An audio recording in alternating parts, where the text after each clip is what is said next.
Chào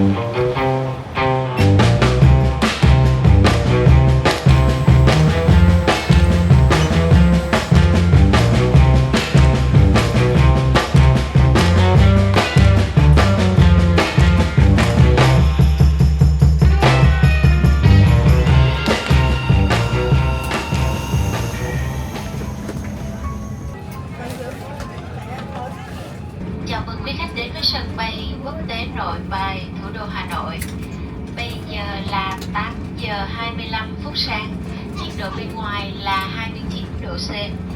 Thay mặt hãng hàng không quốc gia Việt Nam, thành viên Liên minh hàng không SkyTeam xin kính chào tạm biệt và hy vọng sẽ được đón tiếp quý khách trên những chuyến bay tới.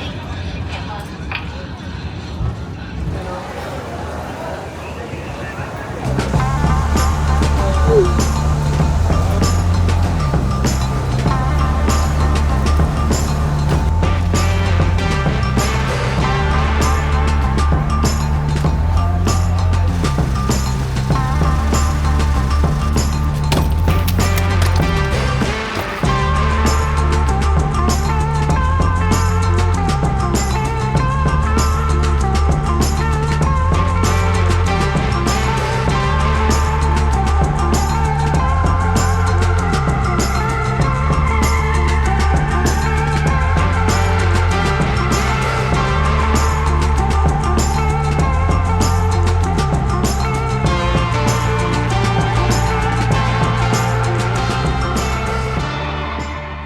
Lại là tụi mình đây, hiện tại thì tụi mình đang ở Ninh Bình. Kỳ này thì tụi mình sẽ có 2 ngày vui chơi ở đây, sau đó thì tụi mình sẽ quay về Hà Nội. Lần này thì tụi mình đi máy bay, đi Vietnam Airlines và được trải nghiệm cái nhà ga mới T3 cũng khá là hiện đại. Và đặc biệt là tụi mình thấy dịch vụ Vietnam Airlines rất là ok, đồ ăn cũng khá là ngon, bánh mì khá là ngon. Tiếc là tụi mình chưa có dịp thử món trà sữa cốm, cho nên là cái chuyến về thì tụi mình sẽ thử. Xong rồi từ sân bay Nội Bài thì tụi mình đi xuống Ninh Bình bằng xe limousine. Thì mình đặt của nhà xe là XE Việt Nam. Lúc đầu mình tính đặt vé lẻ là 285.000 một người. Tuy nhiên là mình thấy là do nhóm mình đi đông á, cũng 8 người nên là mình mới hỏi thử là nếu mà đặt nguyên một chiếc luôn thì là bao nhiêu. Thì là 2,1 triệu, thì mình thấy giá cũng khá là ok. Cho nên là mình đặt nguyên một chiếc luôn. Sau khoảng 3 tiếng, tại vì do là bị kẹt xe á, thì tụi mình đã tới Ninh Bình. Thì bây giờ tụi mình đang ngồi chờ lấy xe máy, xong rồi sẽ đi ăn trưa.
Tại thì tụi mình mới vừa nhận phòng xong. Phòng tụi mình book ở Joy Out Home là phòng bơ cớm, cho nên nó có màu xanh bơ cớm.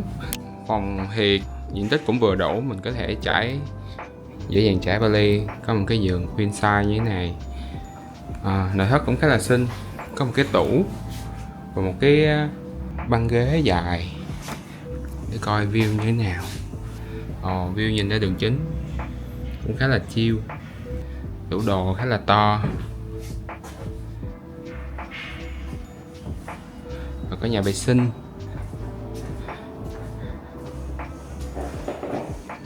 khá là đầy đủ. Tụi mình book phòng này mà 2 đêm với giá là hình như 1,8 triệu. 900 mấy một đêm. Ồ, vậy cũng được.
Hiện tại thì tụi mình đang ở Hang Múa. Thì cái chỗ đây mình đã đi cách đây khoảng 6-7 năm rồi. Thì mọi người có thể có 2 chỗ tham quan. Thứ nhất là mọi người có thể leo núi trên này để ngắm toàn bộ cảnh Ninh Bình luôn. Nhưng mà hôm nay thì trời khá là nắng, với lại cũng khá là nóng, cho nên là tụi mình chọn cái phương án dễ thở hơn là tụi mình đi tham quan Đầm Sen. Thì đây mọi người có cái đầm sen cũng rất là đẹp, mọi người có thể chụp hình ở đây. Tuy nhiên là tụi mình đang đi hơi cuối mùa rồi, cho nên sen cũng chưa có tươi lắm. Mọi người có thể đi sớm hơn một xíu thì sen nó sẽ đẹp hơn.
Sáng nay thì tụi mình sẽ đi Tràng An.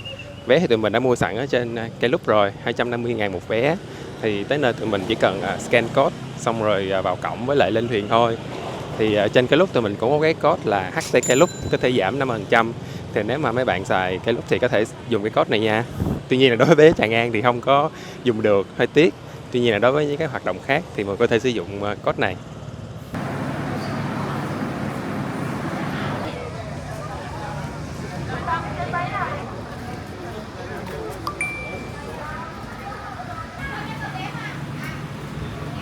Tắm người.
Có chợ metro.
Tụi mình vừa kết thúc chuyến hành trình tham quan Tràng An. Phải nói là khung cảnh khá là hùng vĩ.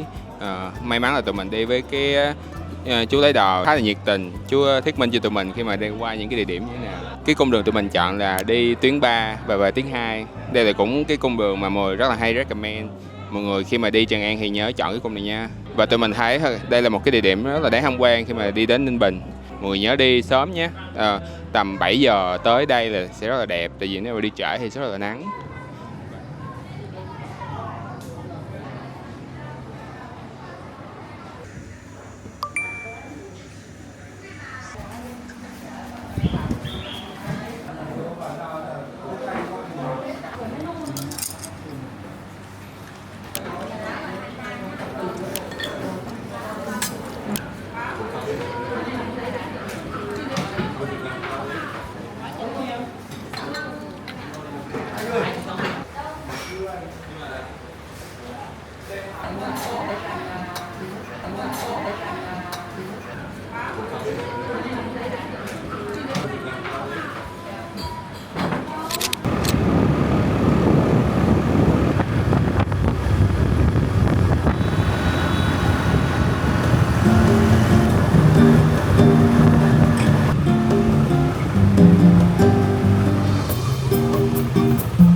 Hôm tụi mình đi Ninh Bình thì trời khá là nóng, đến 39 độ C lận.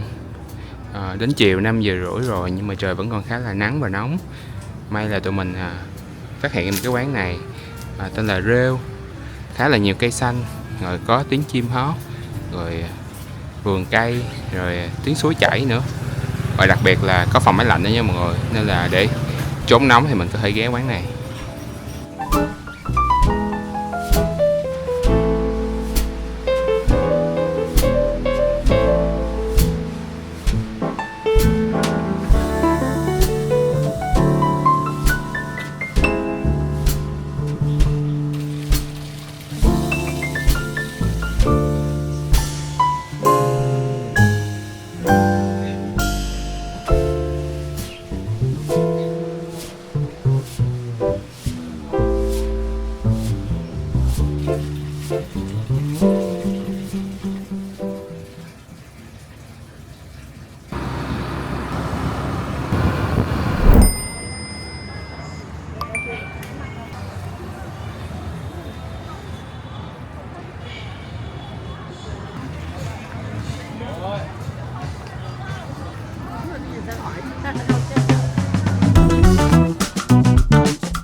Hiện tại thì tụi mình đang ở phố cổ Hoa Lư và bây giờ tụi mình sẽ đi ăn tối, xong rồi sẽ đi dạo vòng vòng phố cổ về đêm.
Giờ thì bạn Hùng của chúng ta sẽ thử sữa chua dê. Đúng, sữa chua vị dê nha, ở Ninh Bình, vị dê.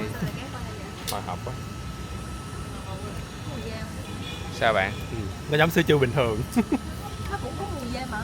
Gì hả? Anh không thấy mùi dê. Mùi nó mùi đã. Mà thấy nó béo béo. Cũng ok, tức là nó không bị nồng mùi dê.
Hello mọi người, hôm nay là ngày cuối của tụi mình ở Ninh Bình.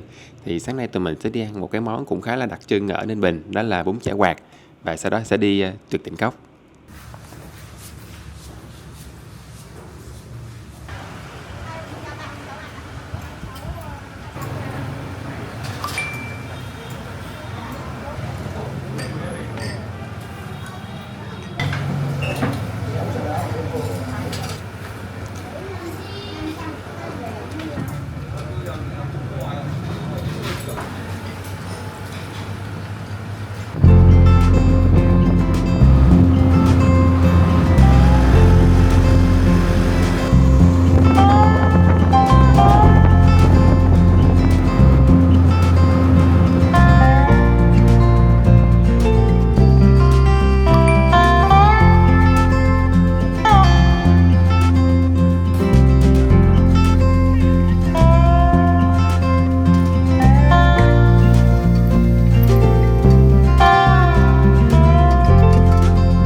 Hiện tại thì tụi mình đang ở Tuyệt Tịnh Cốc, chứ không phải là Tuyệt Tình Cốc nha mọi người.